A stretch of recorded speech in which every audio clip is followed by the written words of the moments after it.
Hello, everyone. Thank you so much for joining me for the ACT webinar series. So what this is going to be is a three-part series that gives you a brief idea of what you can expect when taking the ACT, how best to prepare for the ACT, and then we're going to have a boot camp afterwards to get you familiar with some of the questions and some of the answers that you might see when taking the test. This first installment is going to be the ACT. What is it? So let's go ahead and get started. This will go. All right, so what you will learn, excuse me for the technical difficulties, but what you're going to learn in this webinar, you're going to get a basic understanding of how and when to register for the ACT. So I'm going to list dates and important things like that, so you can have that information. The test structure, so how exactly the ACT is set up with questions, with the sections and all of that. And then why is the ACT important, especially for collegiate admissions? So what is the ACT?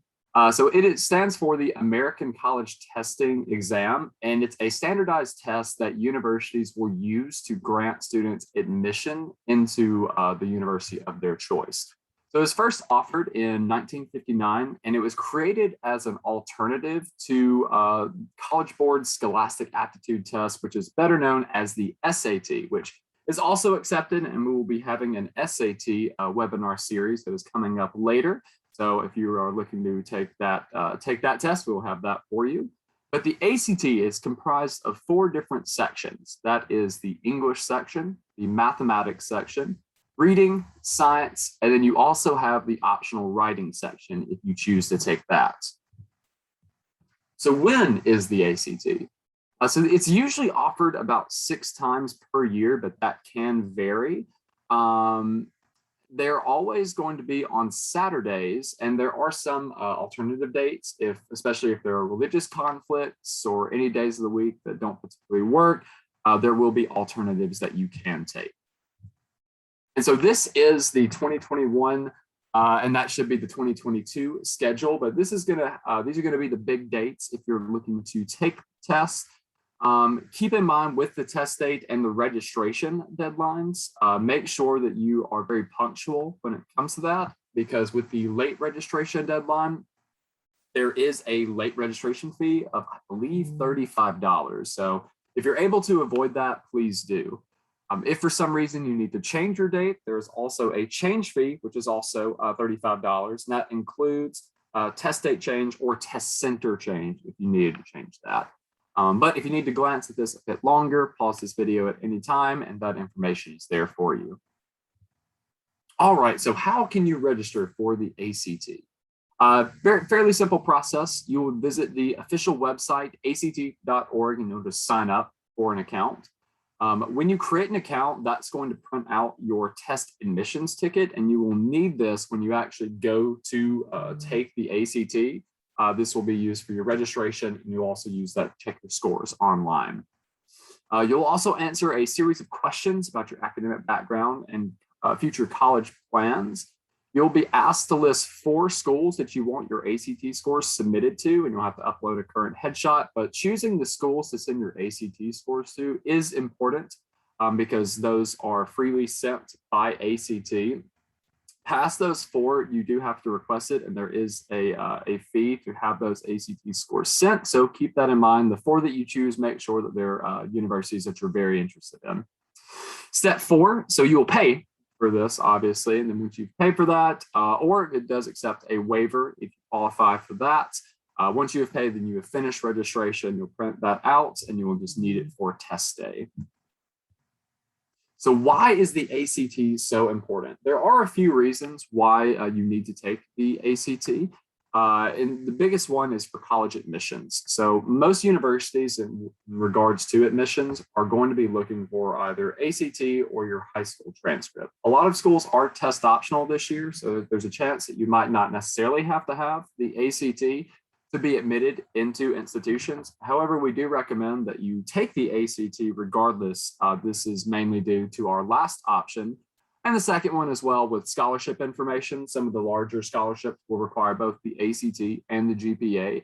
And then class placement as well. Class placement is very important because what you make on ACT sections, especially the English and the math section, that will put you into your initial class in college. So if you don't have the ACT score, they'll have to go based off of where you were currently in high school, and we don't want anyone to have to take developmental classes that wouldn't count towards college credit. So keep all of these in mind when taking the ACT. It's a very important test. So when it comes to admissions, it's basically just determining if you are admissible. And again, like I was saying, though it's one of the factors involved in the admissions process, it's arguably one of the most important. If you're looking to come to West Alabama for unconditional admissions, just a 19 on your ACT, that is all you need. And conditional admissions will begin at a 17 on your ACT. That is test optional this year. That's also a 2.5 GPA that you could have to be admitted into West. But for ACT scores alone, 19 for unconditional and then 17 for conditional. Scholarships. So I mentioned these were very important for scholarships. And this is just a brief example of how it will be used at West Alabama. So our first 3 scholarships are test optional as well. But like I mentioned earlier, those last 4 scholarships, we do require both the ACT score and your high school transcript. Those are very extensive scholarships, so we need as much information as we get. Make sure that those are going to be some really good students for us. But certainly a lot of information there. And again, if there's anyone that wants more information about West Alabama, please feel free to get in touch with us. We'll be able to help you out. All right, and then class placement. So yes, it's used, the ACT is going to be used to put you in your initial classes in college, specifically English and mathematics. So college algebra, that's usually the first college level credit class that you can take. But if you were to score, say, a 12 or so on the ACT math section, you'll probably have to take some developmental classes before going to college algebra. And again, those do not count towards college credits that you need to graduate. There are some benefits. It would count towards your GPA, but if you're looking to graduate a bit sooner, those classes would detract from that. So we'll talk about the format of the ACT. So the ACT is divided into 4 different sections. They take roughly, the whole test takes roughly about 3 hours and 15 minutes. But each section is formatted the same way every time. And like I mentioned earlier, it is the English section, the mathematics section, the reading section, then science. And then if you choose to take the writing section, you have that option.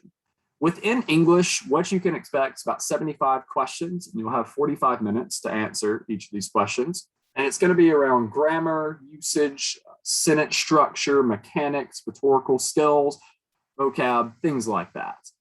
Then you have the mathematics section, which is 60 questions and 60 minutes, so a minute per question if you were doing that as good as you can go.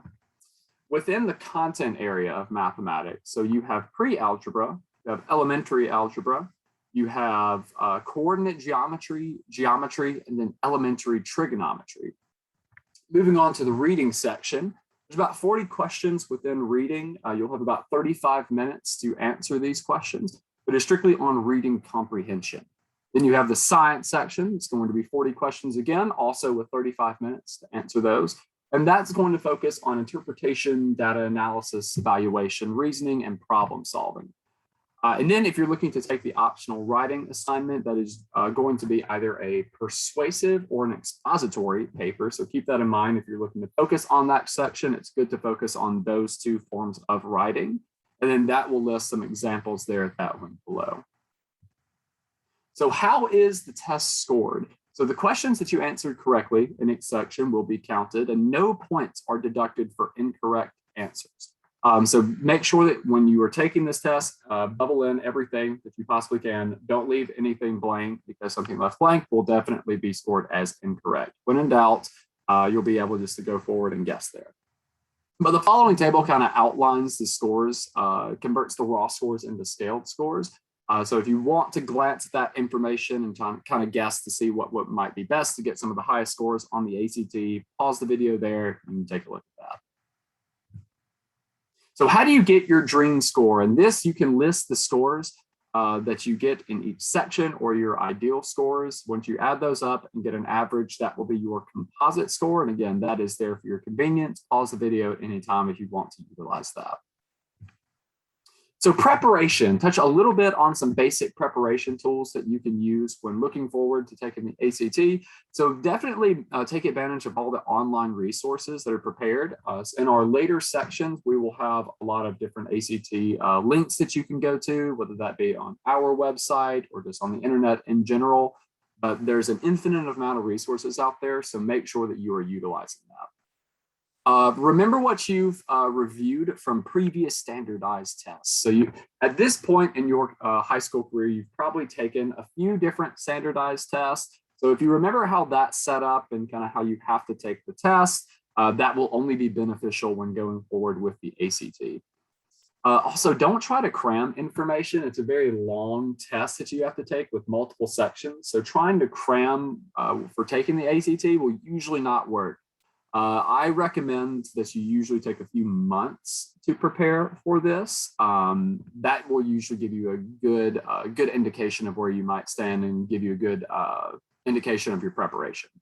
And then also set aside a designated time to review and study. So you're going to have to develop time management skills, and you're going to have to sit down and study for this test because while it is long, it is very important towards your college career.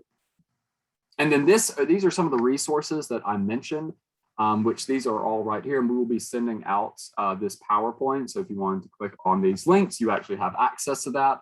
But we have practice tests available if you want to utilize that. The ACT Academy, which will give a lot more specific information about different sections, practice quizzes and test prep. And there's also video lectures and test prep there for you as well. And then our ACT prep page where all of this information will be listed. You have access to that. And while we are kind of still in the midst of COVID-19, I did want to put some information about COVID updates should they be applied. Last year, this was much more pertinent information to give, but if anything were to go wrong, there are some COVID updates there for you. And so, yeah, that will be the end of our first section. If there are any questions, please feel free to get in touch with us. I hope you have a good day and look forward to seeing you in the next section on how to prepare for the ACT.